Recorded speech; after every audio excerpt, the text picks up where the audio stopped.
So we're going to start stress and workload today. There's a little bit of sensation and perception that we didn't get to.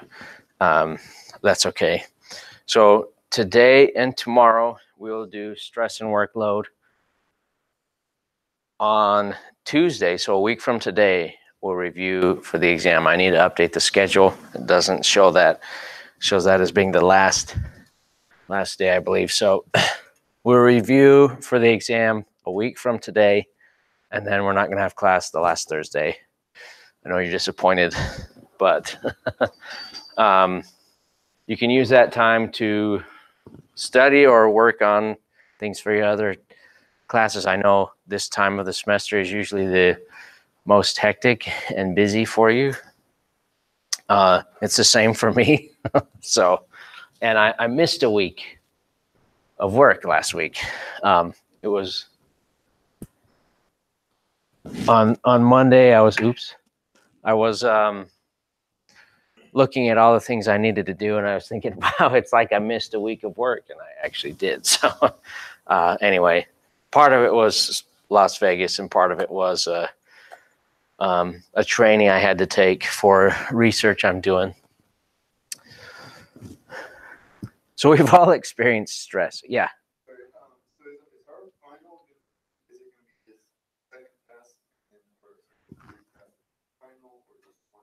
One test. It'll be combined. It'll be shorter than if they had been separate. So it won't be 16 questions. It'll be a little bit less. It will be open and like a take home. So it will be on Canvas, but you'll be able to save and access it as much as you need. And just got to make sure I get those settings correct in Canvas, so you can work on a couple problems, save it, come back. If you have issues with that, let me know. I have done that before in other classes, and like one or two students had a problem. Oh, I think what they were doing is they were submitting each time instead of saving or something, and it didn't save their work. So also, if you want, you could do your work in a Word document or something, and then copy and paste it. That would be the safest bet. Here and then here.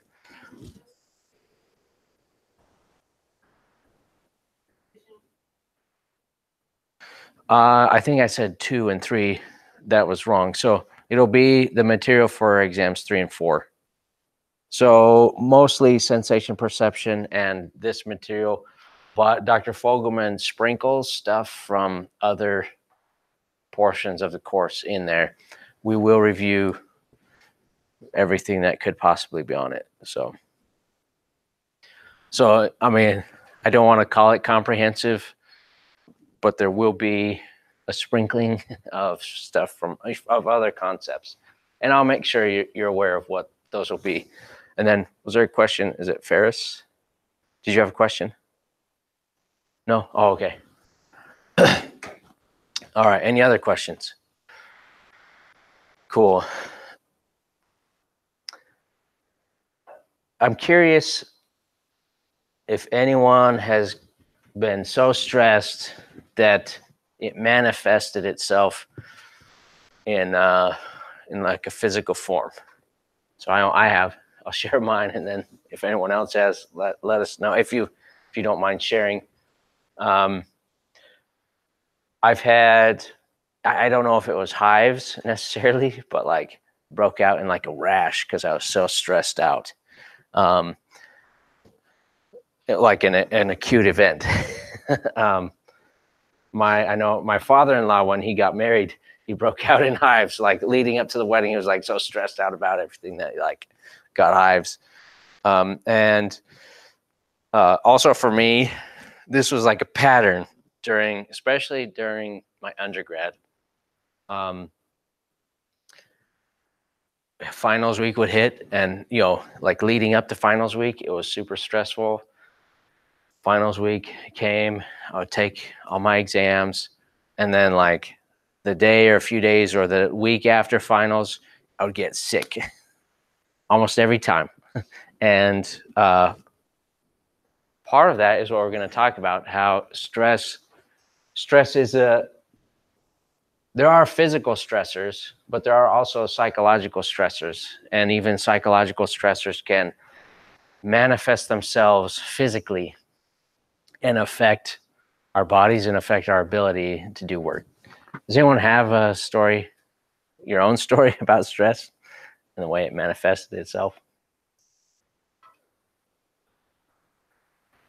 So I know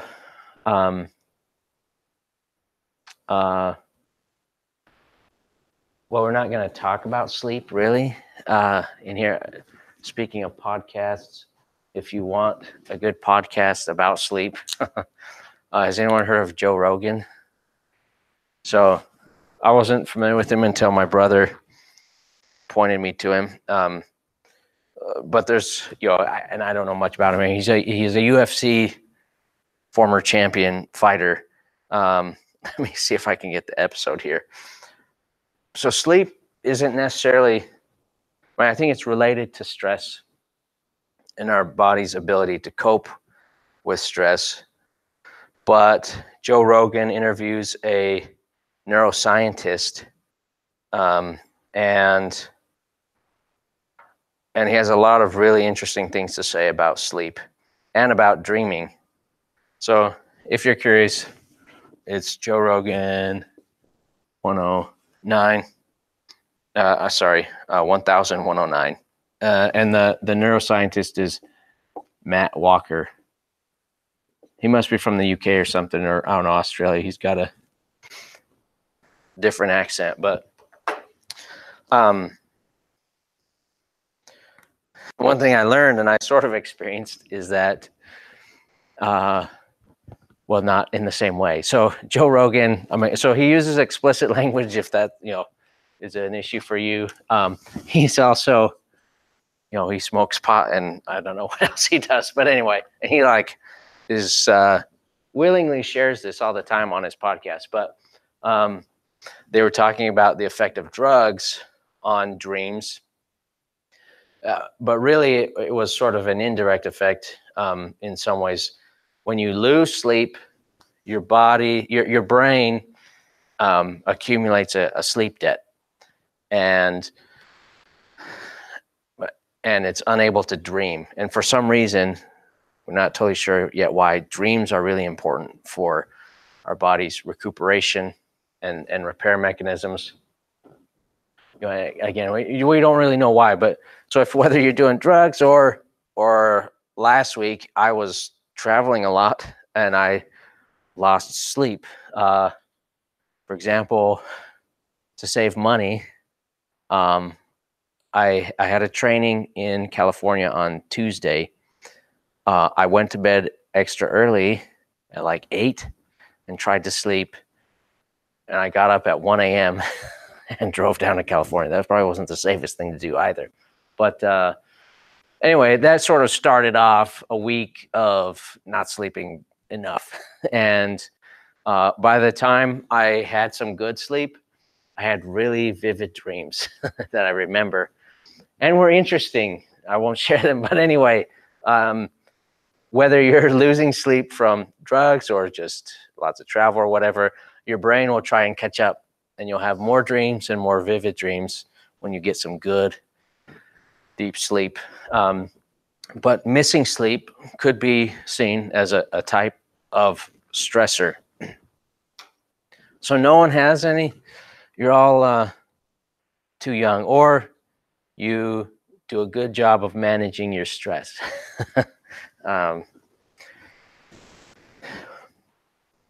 So stress can degrade human performance, and it can increase the likelihood of error, but it's not all bad. We're going to talk about the negative side of stress today. A little bit of stress is good, though. If everything was, I don't understand the physiology of the positive sides of stress, but a little bit of stress is a good thing to keep you on your toes. Too much, though, is bad. Just like anything, a little bit is okay or even good. Too much is bad. It can also influence our ability to think. And I was experiencing this in terms of sleep last week at the conference. Someone was asking me a question, and maybe even during my training too. And it took my brain like 2 or 3 times as long to process information that it would have had, in a couple seconds before. That's an effect that stress can have on you is affect your ability to process information. And so sometimes you might think, I'm on sleep just because it was funny because as I was driving to the conference or driving to my training, I was listening to that Joe Rogan podcast about how important sleep was. And I was thinking, wow, I'm I'm shortening my life right now. That's why I'm on a sleep kick. But stress can come from multiple sources. Environmental, it's not on here, or it's related to vibration, but noise is actually a stressor. And that's one reason we think that those who work in a noisy environment are more likely to develop cardiovascular disease than those who don't. So noise is not just about hearing loss. It's about your health. It's about safety as well.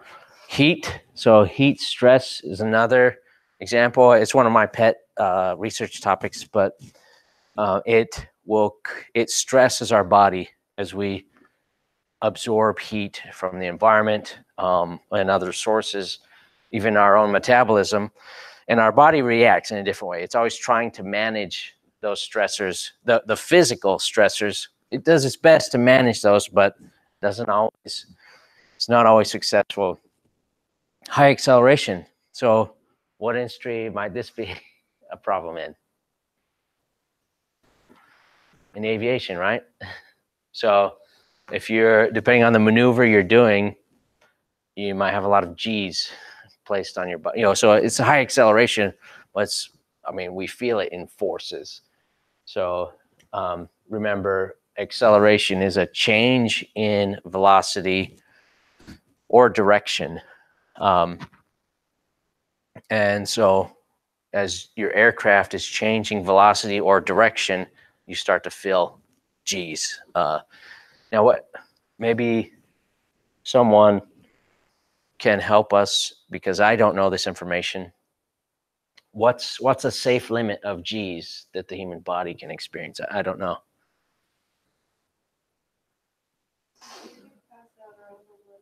11, you pass out. Okay. Any other? Okay. It was. I'm sure there's kind of a spectrum. Some people might pass out at like 3, and some could go to 11. Some might be able to go beyond 11. But any other thoughts? I don't know, but is anyone familiar with? I don't know what they call that thing. It's kind of like a centrifuge. It spins pilots or astronauts around really quickly, subjecting them to I don't know how many G's. Anyway, so that's a change of acceleration, a change in speed or direction or both with the, what that thing is called. Does anyone know what that's called? You can educate me here. I'll call it the centrifuge because it's kind of like one, but yeah, in that thing, depending on the way you're sitting, all your blood might be like going down to your feet or something. I'm sure it's a pleasant experience. So there are psychological stressors as well. Anxiety and fatigue. I've been talking about my lack of sleep. Frustration and anger. You could imagine that there are a lot of things that you could do, you normally could do safe or fast or effectively or efficiently without stressors. But when you add some of these in, that job gets harder to do. And you become less efficient, less effective, less productive.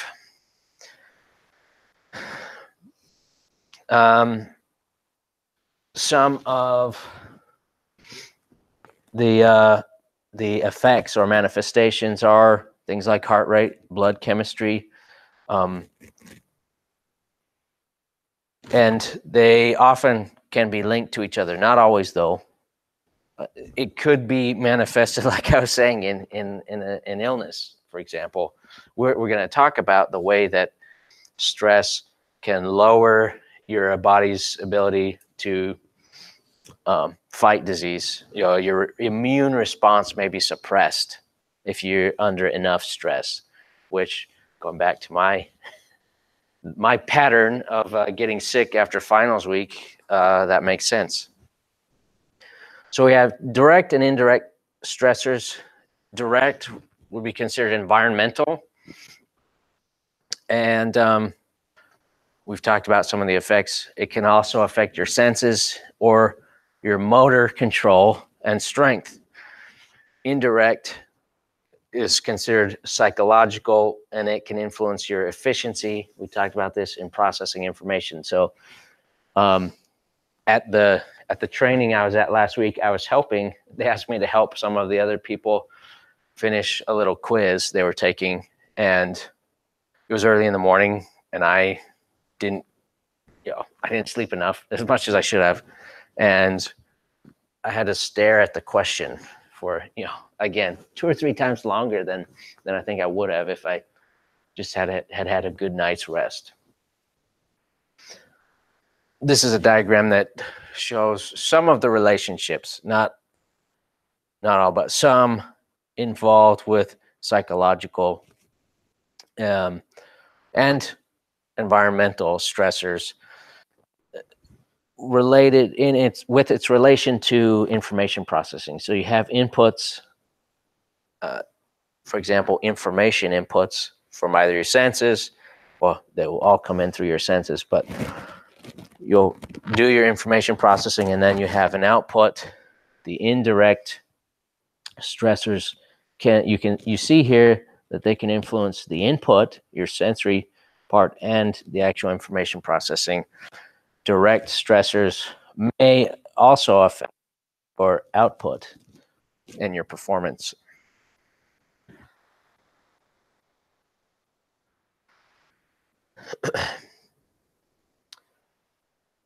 One of the terms used for the effects is general adaptation syndrome, or the stress response.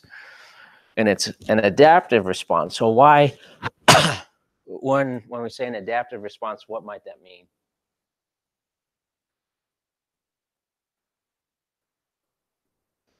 Like a certain oral warning system, kind of like Okay. Yeah. So that's I forget that's the Pavlov. What's that? The dog experiment with the bell and the food. Was that Pavlov? I forgot what that experiment was called, but that he trained the dogs and was able to elicit a response given a certain stimulus. And that's certainly true here.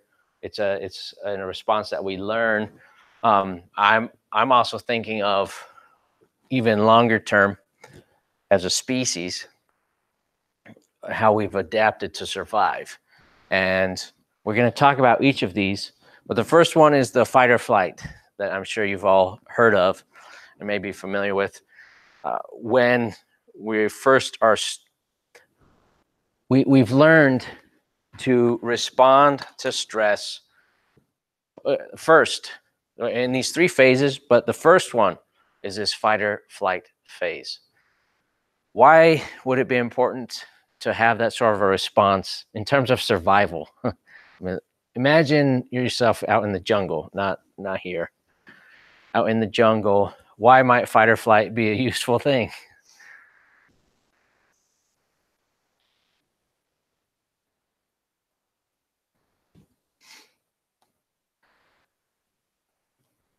So let's say you're in the jungles of India and you cross paths with a tiger. Those are kind of the 2 options if you want to survive. You could fight or you could run away. That's what the flight means. And I mean, depending on what you choose, well, I mean, who knows? The tiger may get you either way, but but those are sort of the options. You can either, if hopefully you have a spear or something. I'm thinking of hunter gatherers. Hopefully you have a spear, and maybe there's more than one of you, and that will increase your odds, and you could fight. You're not going to outrun the tiger, but I'm thinking of like with bears, for example. Sometimes you can just walk away, or be noisy and walk away. That would be a flight response, I guess. But there are not that many predators that we can outrun, I don't think.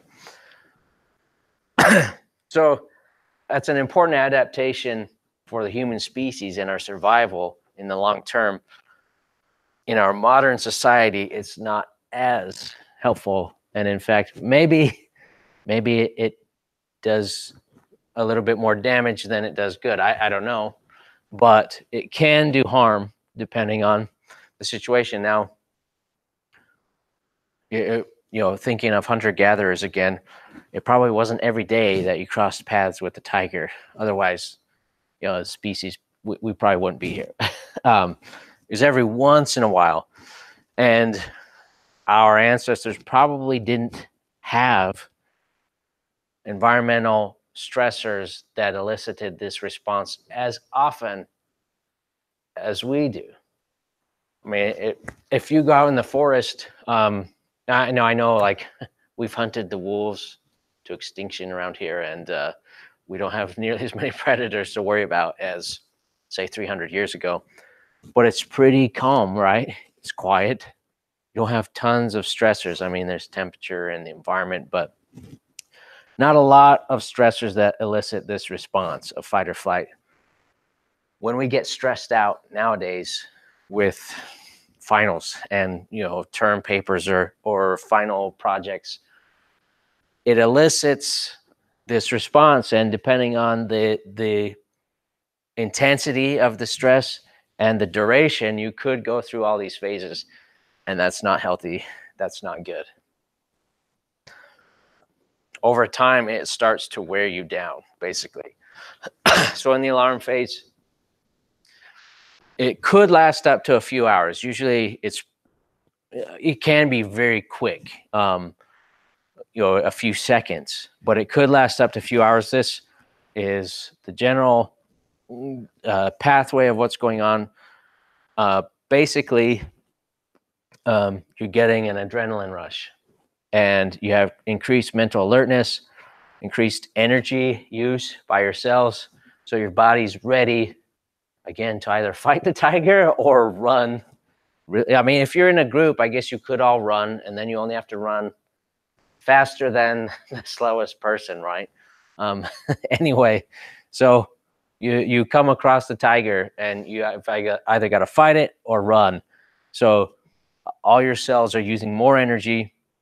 It says mobilization of glycogen. Basically, your body's making more energy available, including lipid reserves, so fat. So it starts, so I got plenty of storage. It starts to break that down and use it in circulation. So where do you think blood is going to start to go?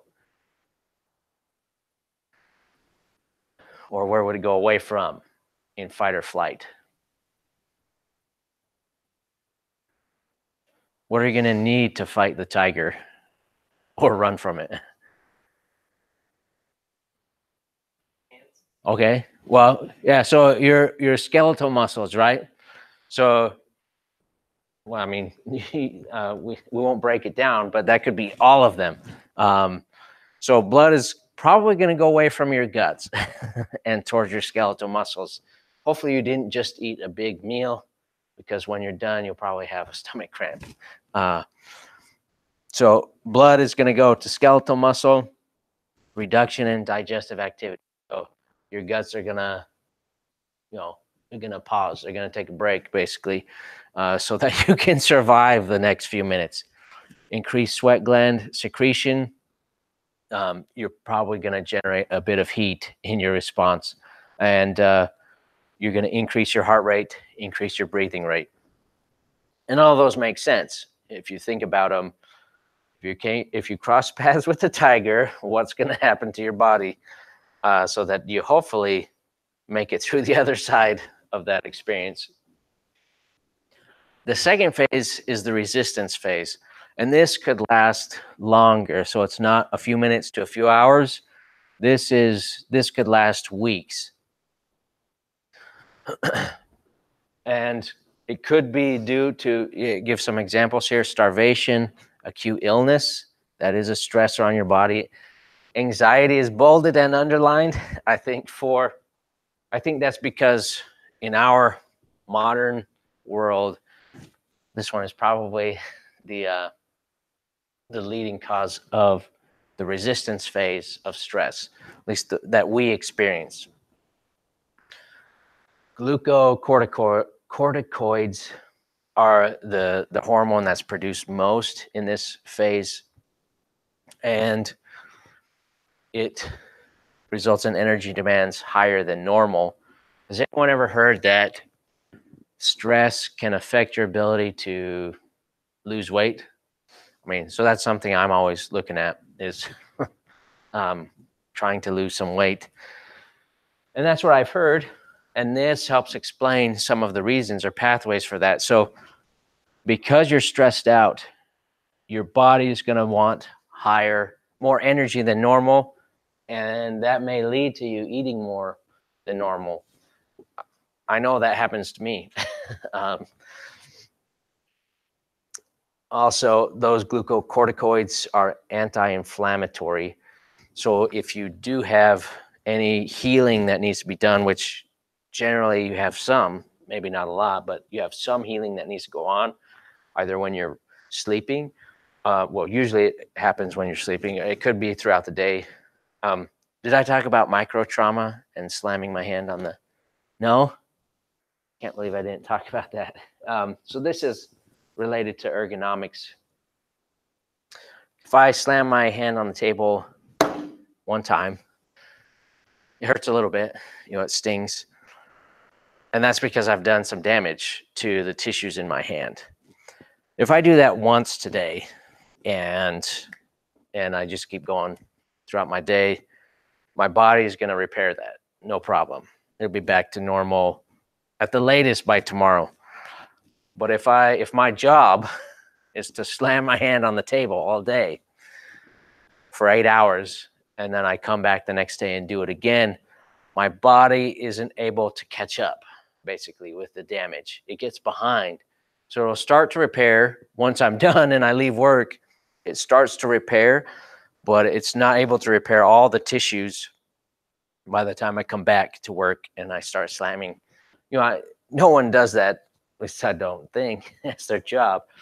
But a lot of people do jobs that cause, it's called micro trauma, that cause micro trauma to their tissues, whether it be in your hands and your back. Back is probably the big one. Shoulders. And so if you have any of those micro traumas or just any sort of damage to your body, and you're stressed out, which a lot of times you probably are at work, then it slows that healing process. And like it says, your susceptibility to infection is increased. We'll talk a little bit more about that. Your body will hold on to more fluids when these hormones are active and in the bloodstream. And it causes an increase in blood volume, which causes an increase in your blood pressure. So if you have high blood pressure, then there's a possibility that it's caused by stress. And there's a possibility that stress is caused from work, right? It's certainly not caused from your vacation. Well, I don't know. I mean, has anyone ever been on a vacation and it turned out to be really like a stressful experience? I have. And I thought, wow, maybe next time I'll just stay home. I guess planning the vacation can be stressful, and making sure you get to all your destinations. What I've learned is to just not plan too much. Keep it simple, straightforward, so you can relax a little bit. You don't have to see 50 attractions in one day. Take it easy. And your potassium ions are depleted, which your body needs for a lot of things, including sending electrical impulses. And then the exhaustion phase. So this would be after those weeks of the resistance phase. In the exhaustion phase, you're starting to wear your body down. This is where I think you'd be especially susceptible to getting sick. So the absence of potassium ions depresses function of neurons. Remember, we talked about sodium and potassium. I don't want you to necessarily remember the exact functions, but just remember that sodium and potassium ions are important for the function of your neurons and your muscle cells. And if you don't have enough, then you're going to have issues. So my brother was experiencing some numbness in one of his arms, chronically. And one of the things we considered was perhaps, well, there are two ways you could go. I mean, you could have too much potassium or too little potassium. You need the right amount. And that's one thing that we were considering. I can't remember if he went to the doctor for it, but I think it resolved itself. I don't remember what the issue was, but we thought, well, maybe you're not getting enough potassium. And he probably was pretty stressed at that time. But so it can mess with your neurons. That would be sensory and motor neurons. And it could lead to the breakdown of homeostasis. Homeostasis is that equilibrium or the balance that your body is always trying to achieve. So in terms of heat stress, for example,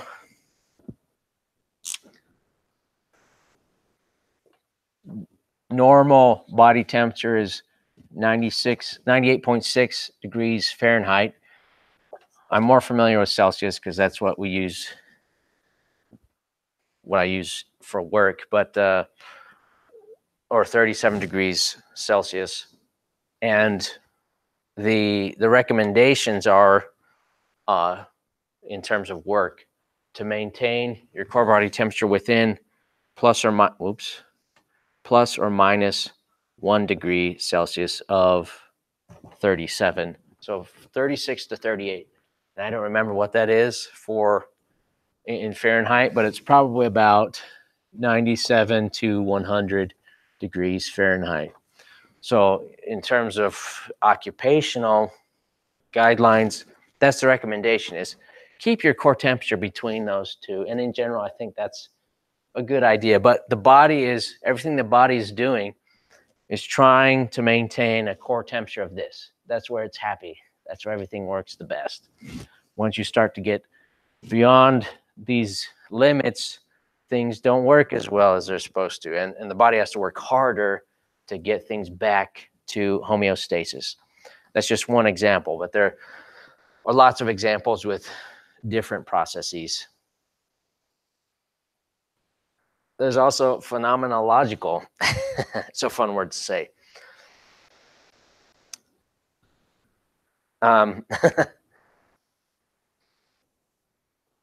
Has anyone ever been stressed out by something that didn't exist? Maybe think to your childhood. Think to your childhood. I have. So, I mean, I guess I'll use my kids because I can think of them, but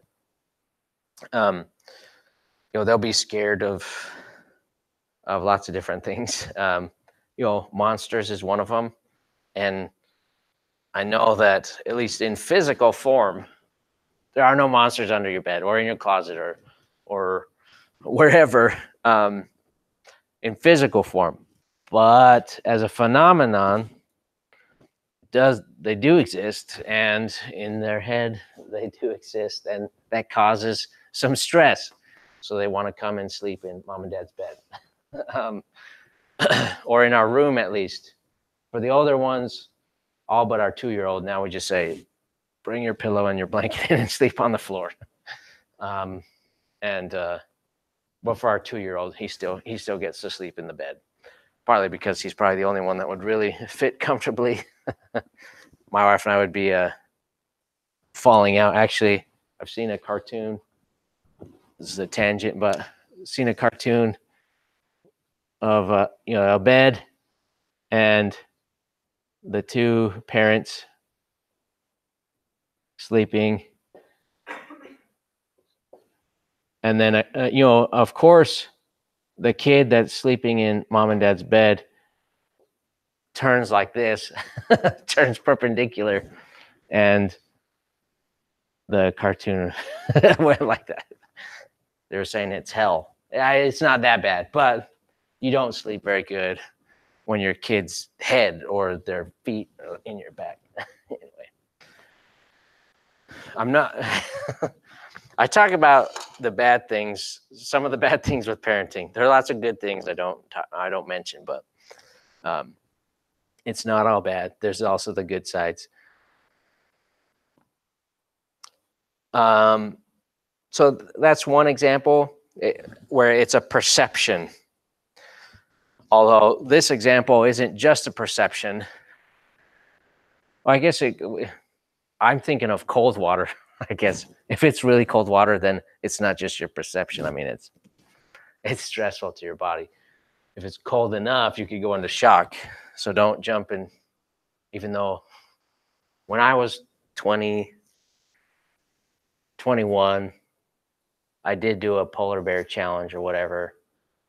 Wasn't living in Arizona. This was further north. And some of us from the apartment complex went out to this apartment swimming pool, and we like broke the ice on the swimming pool.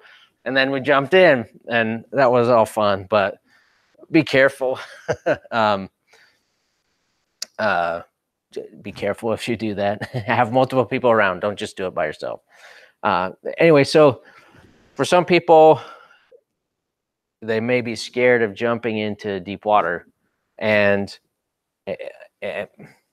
they physically, if this is a nice, I don't know, what's a nice temperature for water? 70 degrees, maybe. If it's a nice 70 degrees, it's not really stressful on your body physically, but the perception that fear and anxiety is stressful. It depends on a lot of things. So the first time you jump in the water, it may be stressful, but then you do it again and again and again. I'm thinking of my senior trip in high school. I had not been to a theme park before in my life, and we went to Six Flags and Disneyland. We went to Six Flags first and then Disneyland, and I kind of wished we had done the opposite so I could sort of warm up to roller coasters, but it was like Six Flags first. And I was kind of, I'll admit, I was kind of nervous. I was a little anxious. So I picked a roller coaster that wasn't it was probably, for Six Flags, it's probably considered like a kiddie roaster. I mean, roller coaster. But it had one loop-de-loop, and I don't know what else it had. After that, I was like, wow, this is awesome. Goliath. Next. And then, we did Riddler and Batman and Deja Vu. And there was one, like the biggest one. This was in California. I don't remember which Six Flags, near LA, near Disneyland. There was one that, like, their big one that was closed for like repairs or something. So I wanted to do that, but at first, I was anxious about climbing onto a roller coaster. After getting some experience, then lost that. Also, personality type. Has anyone ever met? I don't know the term for it. I think of the color code personality. I think of people in terms of that personality test: red, yellow, white, blue. Is anyone familiar with that one? No? So with that personality test, red, people who are reds, so I'm not a red, are motivated by power. And for each of the colors, there's the good and the bad sides of it. They're motivated by power, but they tend to be more aggressive and less risk averse. So they're more likely to take risks and to be aggressive. And for certain things, those are positives. Again, if you think of, a lot of people who have created innovations for the rest of us are that type. And that's a thing I think is sort of a law of the universe, is the higher the risk, the higher the reward in general. So the more risk you're willing to take, if it works out, the higher the reward tends to be. And so, the Steve Jobs and the Jeff Bezos and the Bill Gates of the world are more, not always, I mean, there are exceptions, but they generally tend to be that type that it takes risks. And when it pays off for them. But we also all benefit in other ways too from the innovations that they produce. Not always, again. There are exceptions where that's not the case, but there are positives to that personality type, and there are the negatives. You can imagine some of the worst dictators of the world were probably also that personality type. Just a few more slides and then we'll be done today. Psychological effects include memory. So it reduces our ability to store short-term memory into long-term memory. You guys probably know more about how memory works. I remember learning it. I don't remember all the details, the neural physiology, but there is a compartment of the brain where our short-term memories go. And I remember that it's near the part of our brain that processes smell. And that's one reason why unique smells can elicit really vivid memories from us, is because they're right close to each other. And smells often get associated with certain memories. And then hopefully, if you make it to REM sleep, to deep sleep, it gets stored in long-term memory.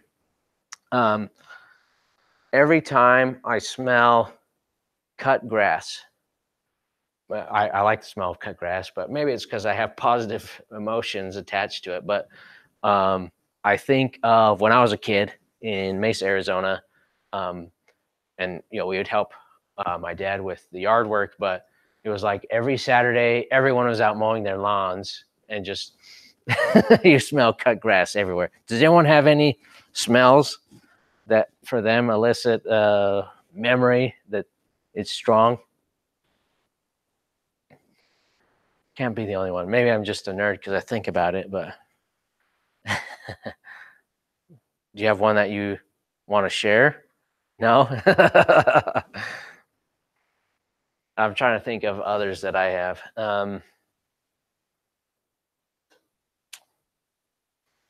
Gasoline. It's a positive one, but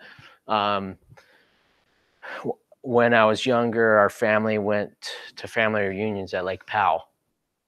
And my grandpa had a neighbor and friend who would we'd rent his boat. Well, obviously, we got the neighbor discount.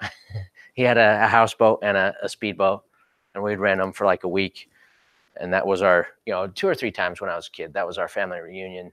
But anyway, I think the first time I really got a good whiff of the smell of gasoline was on the docks at Lake Powell, because there's all these boats around, and I don't know why I smelled gas specifically, but someone must have been fueling their boats.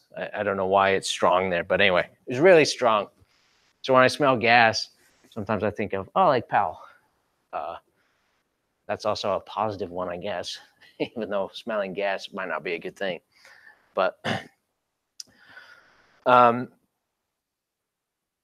So if you are experienced with your stressor, if you have experience with it, you'll be less affected than someone who's inexperienced.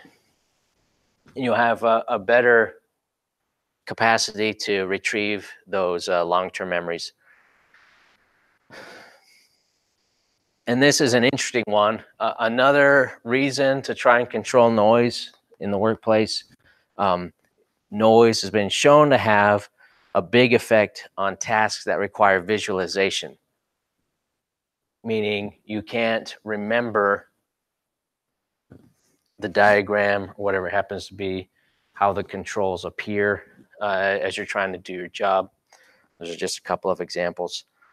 It can also increase mood swings, substance abuse, changes in appetite and diet, panic and anxiety episodes, and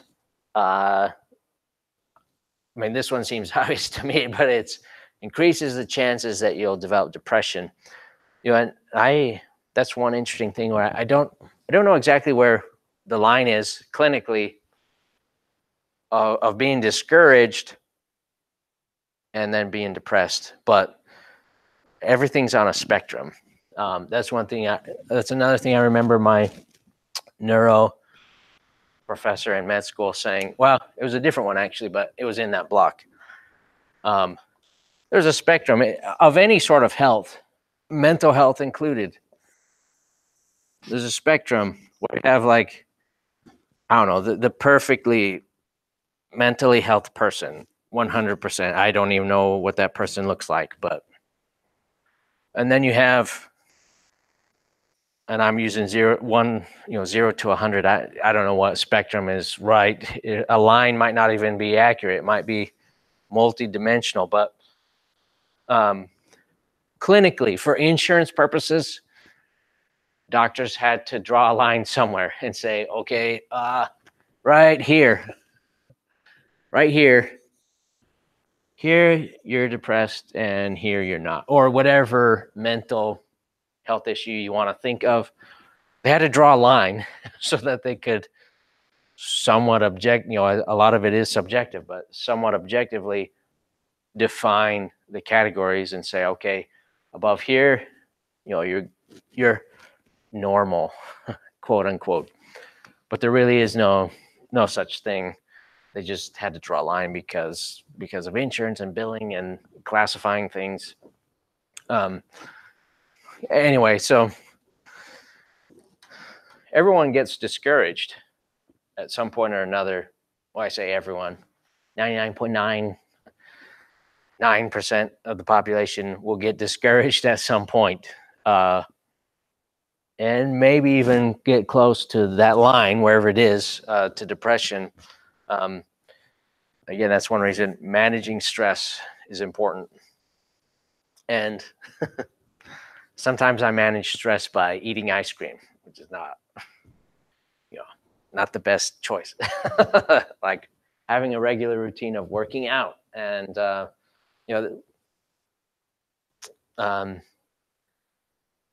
I've heard from people going to weight loss that 90% of weight loss, when I say weight loss, I mean changing your body composition and losing unhealthy fat. 90% of it is diet and 10% of it is like working out. That's why I hear from multiple people. But I think working out is a powerful tool. And for me, I think it's mostly to manage stress.